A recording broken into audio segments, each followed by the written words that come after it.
எல்லாத்தையும் கர்த்தர் ஆரோக்கியத்தையும் சௌக்கியத்தையும் வர பண்ணுவார். பாருங்க, உடம்புல மாத்திரமல்ல மனதளவுல பாதிக்கப்பட்டிருப்பாங்க. மனதளவுல ஒரே பிரச்சனை போராட்டமா இருக்கு. ஹல்லேலூயா. மல்கியா 4ஆம் அதிகாரம், நல்லா கவனிங்க. மல்கியா 4ஆம் அதிகாரம் 2ஆம் வசனம் சொல்லுகிறது. நல்லா பாருங்க. நீங்கள் வளர்ச்சி அடைவீர்கள், எல்லா பிரச்சனையும் மாறி வளர்ச்சி அடைவீர்கள், வளர்ந்து வருவீர்கள். இந்த சத்தத்தை கேட்கிற நீங்க ஆமென். 4:2 மல்கியா. அப்படியே பாருங்க. போதும், என்ன பாருங்க. போதும். நீங்க எத்தனை தான் இருக்கீங்க தெரியும். ஏன்னா ஒருத்தர் வாசிக்கும் போது நீங்க என்ன பண்ணுங்க, கவனிச்சாலே போதும், உங்களுக்கு ஆரோக்கியம் அடையும். ஆமென். ஒருத்தர் எடுத்துட்டாலும் மற்றது நீங்க கவனிங்க. ஹல்லேலூயா. ஹல்லேலூயா. நிறுத்துங்க, எல்லாத்தையும் நிறுத்துங்க. நீங்க வந்து சத்தியத்தை கேட்டா போதும். ஆமென். ஹல்லேலூயா. நல்லா கவனிங்க. ஆனாலும்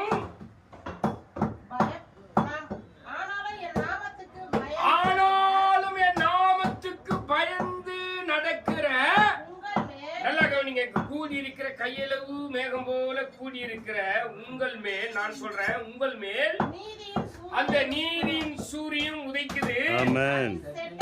அதன் சேட்டைகளின் கீழ் ஆரோக்கியம் இருக்குது. நீங்கள் வெளியே புறப்பட்டு போய் கொழுத்த கன்றுகளை போல வளர்ச்சி அடைவீர்கள். ஒரே ஒரு வார்த்தை. நீங்கள் மனதார பாதிக்கப்பட்டு இருக்கிறீங்க. மனசுல ஒரே வேதனை, ஒரே போராட்டம், ஒரே வாழ்க்கையில நிம்மதியில கர்த்தரை தொழுது கொள்ளுகிறோம். நிறைய டிப்பு, ஏன் ஆண்டவரே எங்களுக்கு இப்படி எல்லாம் வருகிறது, இவ்வளவு போராட்டம் ஏன் ஆண்டவரே வருகிறது என்று சொல்லி நீங்கள் மன வேதனைப்பட்ட நாட்கள் உண்டு. மன மடிவுக்கு உங்களை நீங்களாக்கி மன மகிழ்ச்சியை கர்த்தர் கொடுத்து உங்களை வழி நடத்த போகிறார். விசுவாசிக்கிறீங்களா? அந்த சொல்ல வார்த்தையை கவனிங்க. அவர் மேல் பயபக்தி உள்ளவர்கள் என்று வேதம் சொல்லுகிறது. அவருக்கு பயந்தவர்கள். யாருக்கு பயந்தவர்? நல்லா கவனிங்க. எப்போ நீங்க கர்த்தருக்கு பயப்படலையோ பேய்க்கு பயப்படுவாங்க. நிறைய பேரை பார்த்துட்டாங்க. யாரெல்லாம் கர்த்தருக்கு ஆண்டவருக்கு தன்னை உண்டாக்கின உருவாக்கின தொழுது கொள்ள நினைத்து உன்னை அழைத்த ஆண்டவருக்கு பயப்படாம மனபோட போக்குல மாறுபாடு நடக்கிறார்களோ அவர்கள் எல்லாரும் மனுஷனுக்கும் பயப்படுவாங்க, பேய்க்கும் பயப்படுவாங்க. ஆனா கர்த்தருக்கு பயப்படும் போது பேய் உன்னை பார்த்து பயப்படும், மனுஷன் உன்னை பார்த்து பயப்படும். ஏன்னா நான் ஆராதிக்கிற என் தேவன் பெரியவர். என் தேவன் இயேசு கிறிஸ்துவை பூமியில் அனுப்பினார். இயேசு கிறிஸ்து பரிசுத்த ஆவியானவரை நமக்கு தந்தருளினார். நான் போய் உங்களுக்கு ஒரு தேற்றரவாளனை அனுப்புவேன் சொல்லி தந்தருளினார். பிதாவானவர் குமாரனை கொடுத்து பாவங்களை மீட்டார். பரிசுத்த ஆவியானவர் இயேசுவானவர் பரிசுத்த ஆவியானவர் குறித்து நம்மை இப்ப தேர்ச்சி கொண்டிருக்கிறார். அவருடைய ஆளுகை நம்மைக்குள்ள ஆளுகை செய்து கொண்டிருக்கிறது. கரங்களை தட்டுமா? ஹல்லேலூயா. தேவன் யாரை அனுப்பினார்? இயேசுவை அனுப்பினார். ஏன் இயேசுவை அனுப்பினார்? பரிசுத்த ஆவியானவரை இயேசு அனுப்பினார். ஏன் பரிசுத்த ஆவியை அனுப்பினார்? சகல சத்தியத்தையும் நம்மை கண்டித்து உணர்த்தும்படி, அவரை குறித்தே பேசும்படி, பிதாவை குறித்தும் பரிசுத்த ஆவியானவர், நல்ல கவனிய, பிதாவை குறித்தும் இயேசுவை குறித்தும் பேசிக்கொண்டே வைப்பார். நம்மை வேற எதையோ பேசிக்கொண்டிருக்கிறோம், எதையோ பேசிக்கொண்டிருக்கிறோம். அது வேண்டான்றார் ஆவியானவர். என்னை அழைத்து கொண்டு வரும்போது ஆண்டவர் சொன்ன ஒரு வார்த்தை என்ன தெரியுமா? அங்க போ, நான் அவர்களுக்கு ஆரோக்கியமும் சௌக்கியத்தையும்.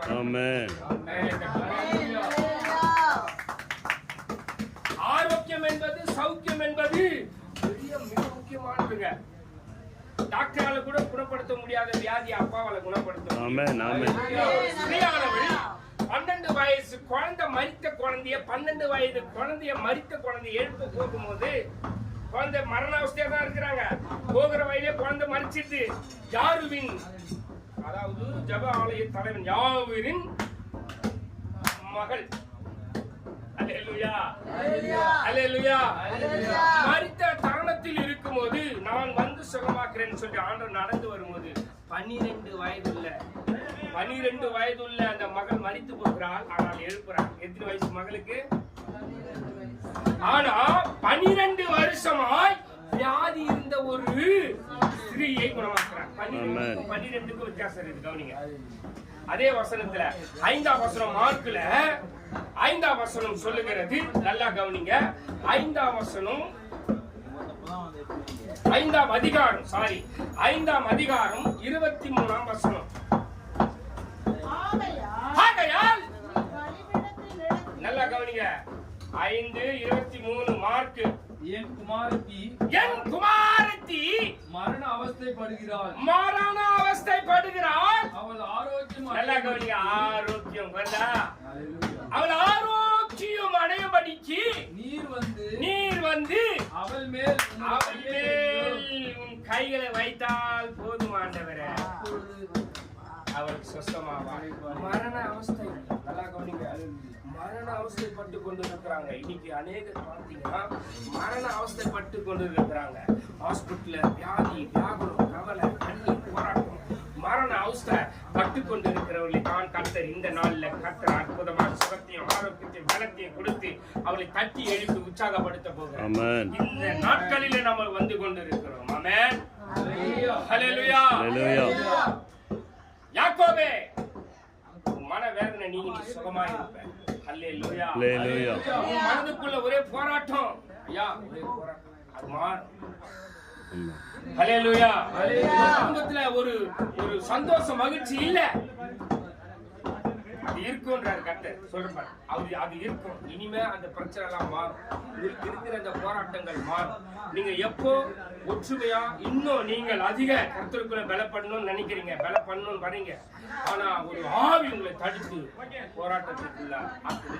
அதெல்லாம் இன்னைக்கு கர்த்தர் வெளியேற்றும். ஹல்லேலூயா. ஹல்லேலூயா. போராட்டமும் தவிப்பும் தத்தளிப்பும் மாற போகிறது இந்த சபையில. கர்த்தர் எல்லாவற்றையும் நிவர்த்தியாய் செய்ய போகிறார்.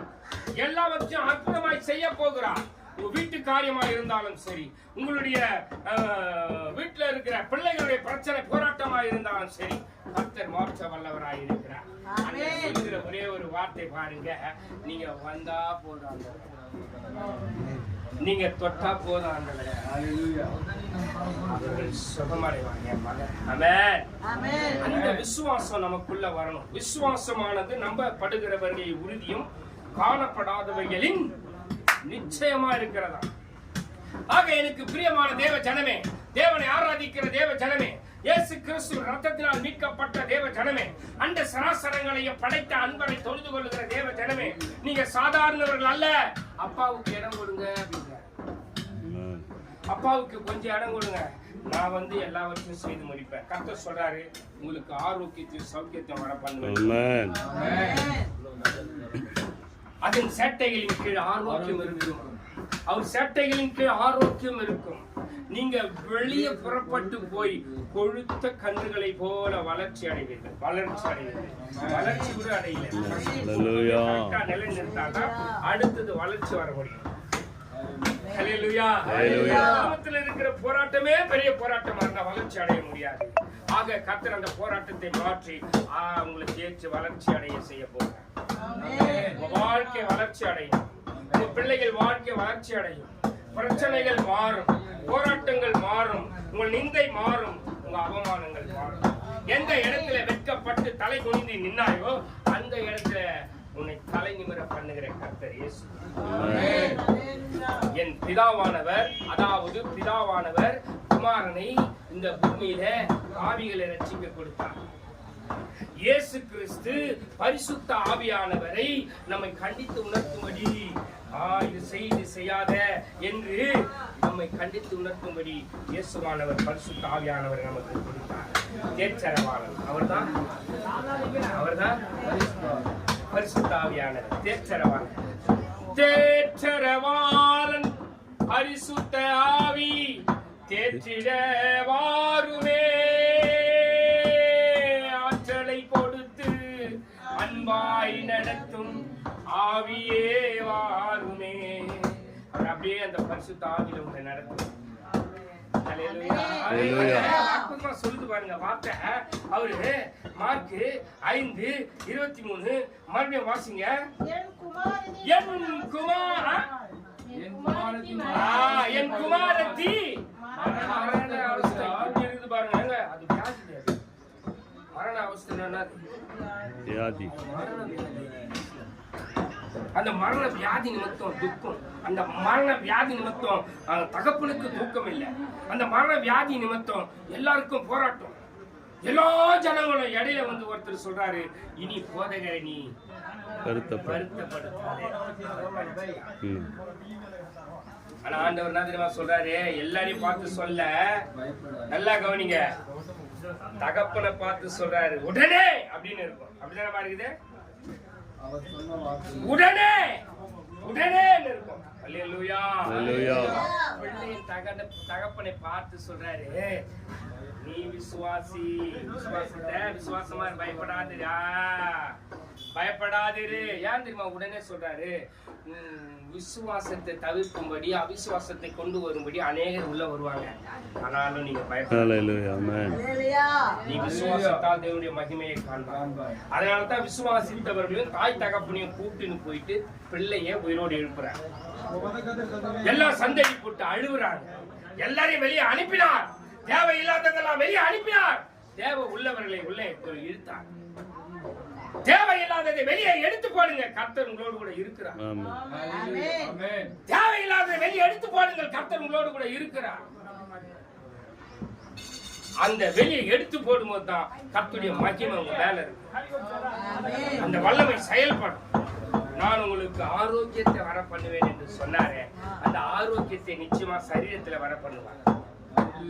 சரீரம் பலப்பட்டாதான். யாபேஸ் வேண்டுதல் செய்யும் போது எப்படி வேண்டுதல் செய்யறாரு? என்னை ஆசீர்வதித்து, என்னை ஆசீர்வதித்து என் எல்லையை பெரிதாக்கி உமது கரம் என்னோடு இருந்து தீங்கு என்னை துக்கப்படுத்தாதபடிக்கு அதற்கு என்னை விலக்கி காத்தருளும் என்று வேண்டிக் கொண்டார்.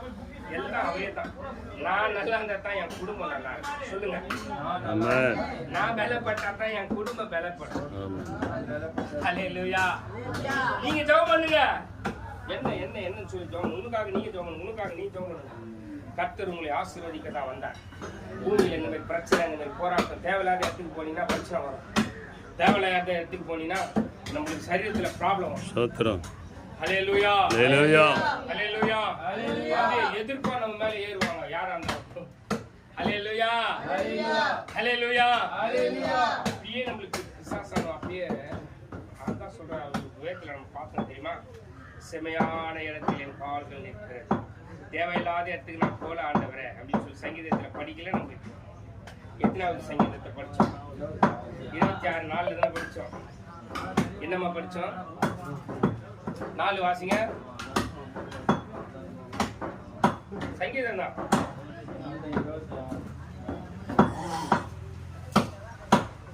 சங்கீதம் 26 நாள்ல வாசித்து படிச்சோம். யாரோடு உட்காரவில்லை? இப்ப பாருங்க, யாரோடு உட்காரவில்லை? வீணரோடு உட்காரவில்லை. உட்கார்ந்து வீணரோடு யாருன்னா துன்மார்க்கன்.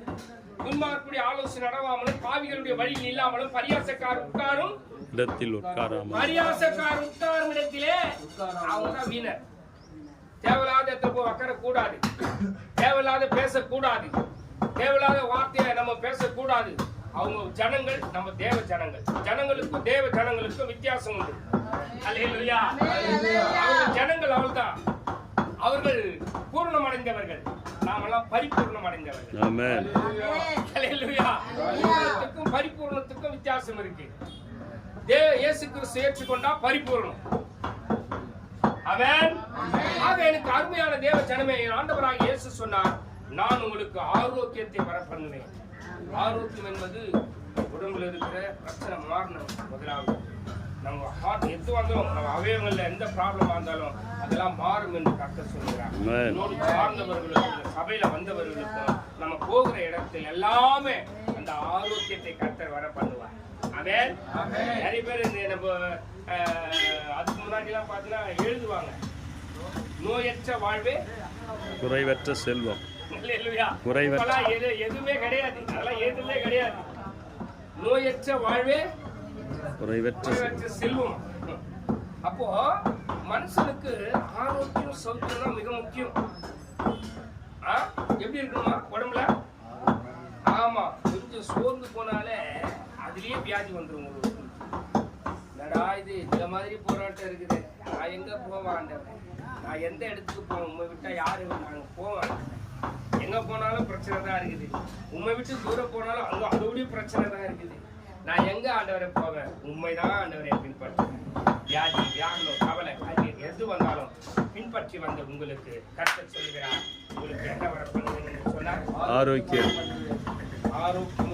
ஆமென். 12 வயது குழந்தை உயிரோடு எழுப்பதற்கு முன்பதாக 12 வருஷமா பெரும்பாலுள்ள ஸ்ரீ போற வழியில குணமாக்கணும். ஒரு அதிசயம். இந்த குழந்தைக்கு வயசு 12, ஆனா இந்த ஸ்ரீக்கு வியாதியின் வயசு 12. ஆமென். பெரும்பாலுள்ள ஸ்ரீக்கு வியாதியின் வயசு 12, ஆனா மரித்த குழந்தைக்கு 12 வயசு. 12 24. ஒரு நாளுக்கு எத்தனை நாள், எத்தனை அவரு? ஹல்லேலூயா. வாழ்ந்து கொண்டிருக்கிறோம். இரவுக்கு எத்தனை மணி நேரம்? 12 மணி நேரம். பகலுக்கு டோட்டல் 24. இந்த ஒரு டைமும் நொடியும் நேரமும் நமக்கு இம்பார்ட்டன்ட். ஆமென். சும்மா மனம் போன போக்குல மாறுபாடா நடந்துட்டு ஓட முடியாத வயசுல இயேசுவை தேட முடியாது. கடைசி காலம். ஆக கர்த்தர் சொல்லுகிறார், நான் உங்களை குணமாக்குவேன், ஆரோக்கியம் வர பண்ணுவேன் என்று சொல்றாரு. மல்கியா 4ஆம் அதிகாரம் 2ஆம் வசனத்துல அப்படித்தானமா சொன்னாரு. எடுத்து வச்சிட்டீங்களா? ஆனாலும் என் நாமத்துக்கு பயந்து இருக்கிறவர்கள் மேல். ஆமென் ஆமென் ஆமென் ஆமென். யாருக்கு பயப்பட போறீங்க? இயேசுவுக்கு பயந்தினா பேய் உனக்கு பயப்படும். ஆமென். நிறைய பேர் நான் பிசாசு ஏத்தி நிக்கிறேன், பிசாசு ஏத்தி நிக்கிறேன், ஓடிப்படா ஓடிப்படா, அவங்கதான் ஓடி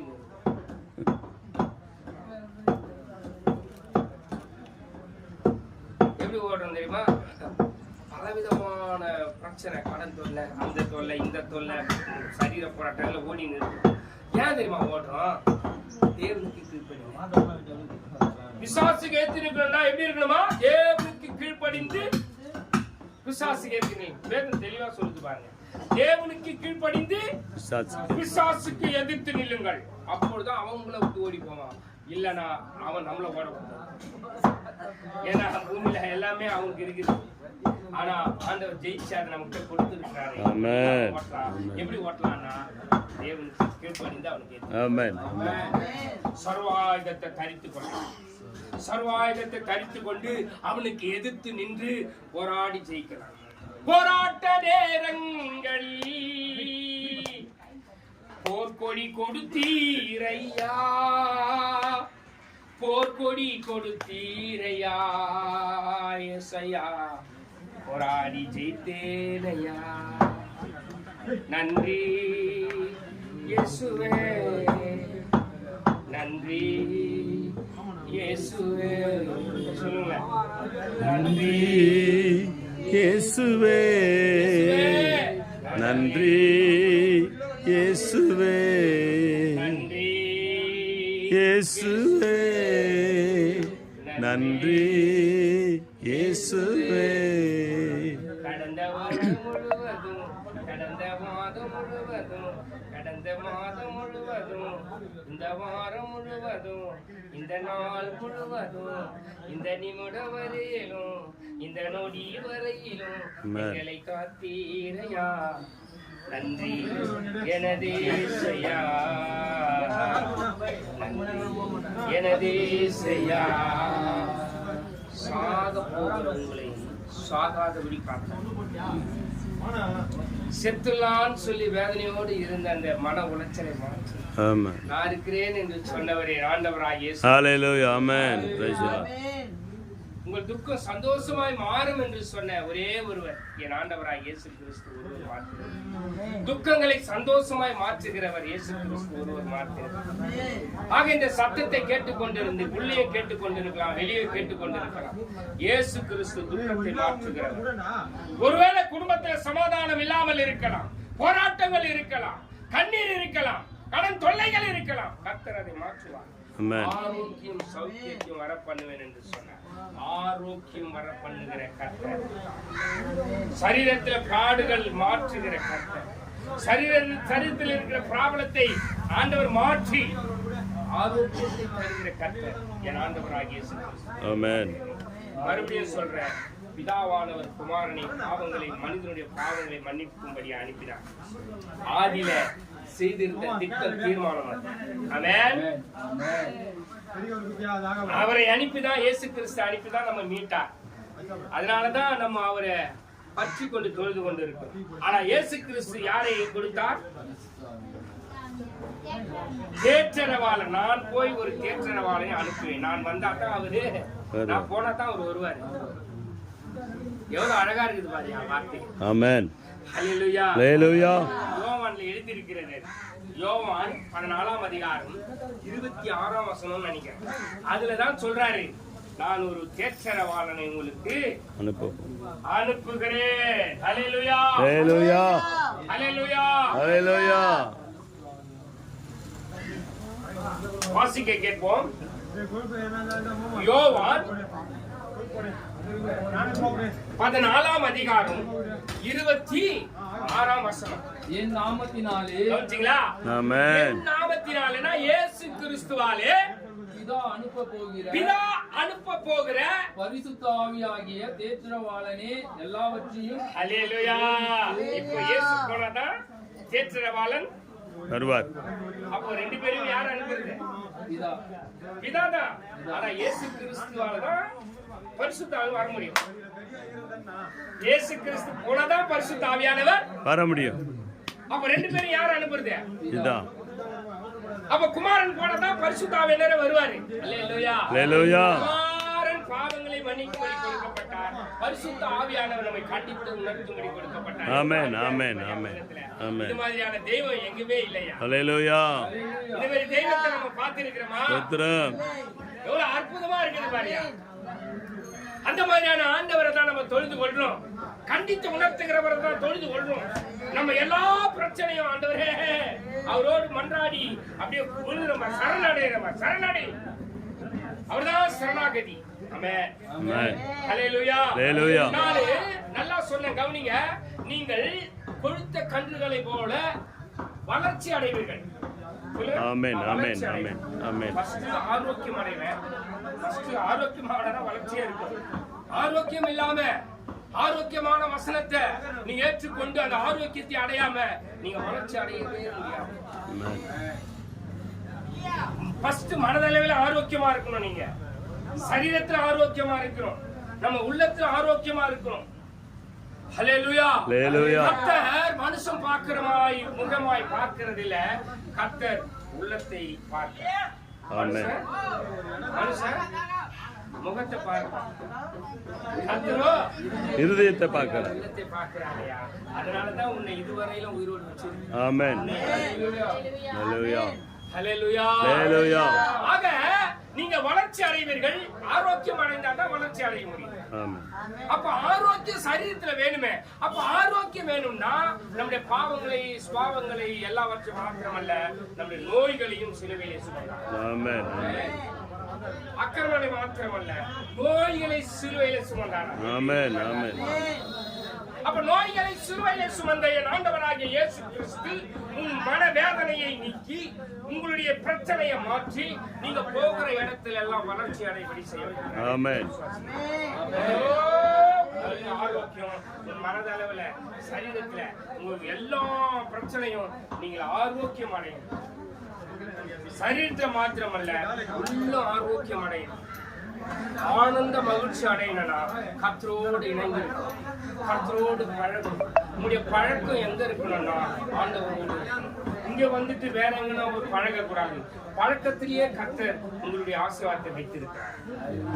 அப்ப நான் யாரோடு பழகிறேன்? இங்க வந்து பிள்ளைகளோடு, தேவ பிள்ளைகளோடு பழகிட்டு வேற எங்கேயோ போய் பழகவே கூடாது. பழகலாம், தப்பு இல்லை, பழகினே இருக்கிறது தான் தப்பு. ஸ்தோத்திரம். யாரோடு நான் பழகிறேன்? என் பழக்கம் யாருக்கிட்ட இருக்குது? அவன் தேவ பிள்ளைகளோடு, பிதாவோடு, குமாரனோடு, இயேசு கிறிஸ்துவோடு, அவரோட இயேசு கிறிஸ்து தொழுது பிள்ளைகளோடு. அல்லேலூயா. வேதம் சொல்லுது, நீ அவரோடு பழகு. யாரோடு பழகணுமா? தேவனோடு. அவரோடு பழகி சமாதானமாயிருக்கும். சமாதானம், சந்தோஷம், மகிழ்ச்சி எங்க வரணும்? அவரோடு பழகினா தான் வரும்.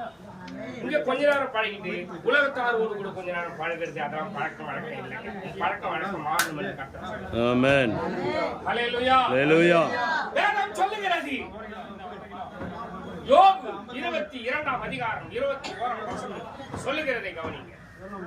யோபு 22ஆம் அதிகாரம் 21ஆம் வசனம். பழகிறத குறித்து கூட ஆண்டவர் உங்ககிட்ட கற்றுக் கொடுக்கிறார். பழக்கத்தை குறித்து கூட.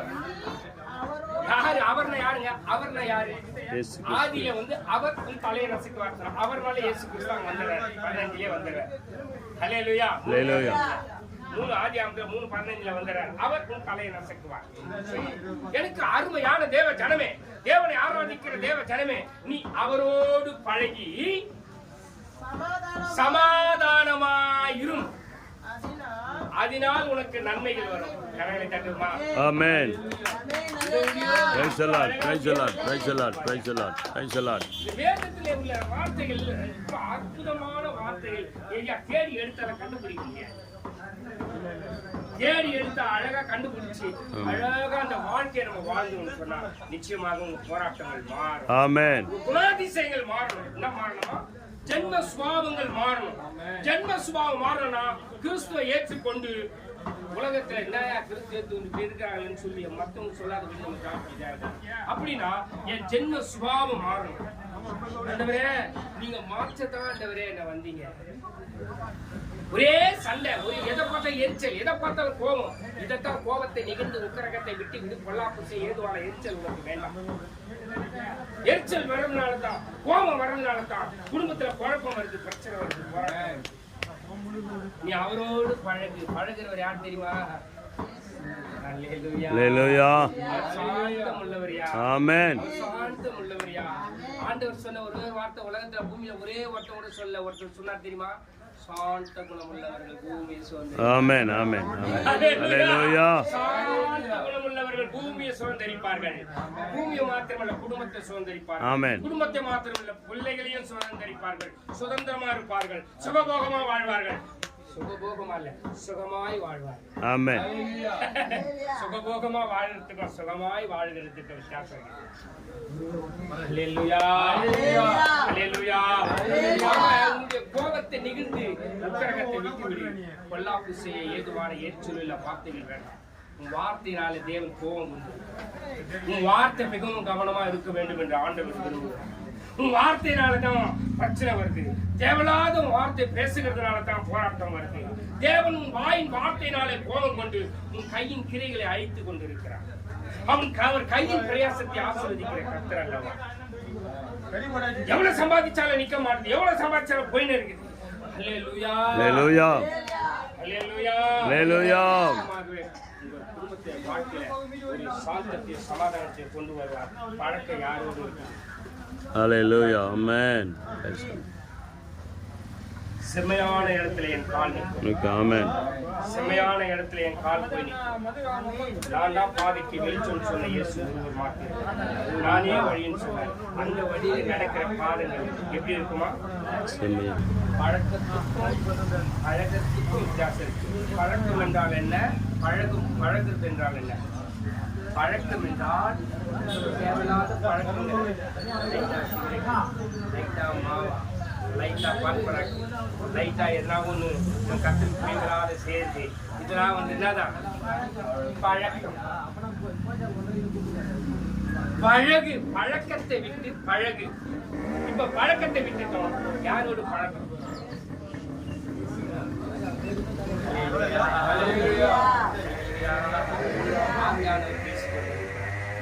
மேகம் போல கூடியிருக்கிறேன் உங்கள் மத்தியில ஆவியானவர் பேசிக்கொண்டார்.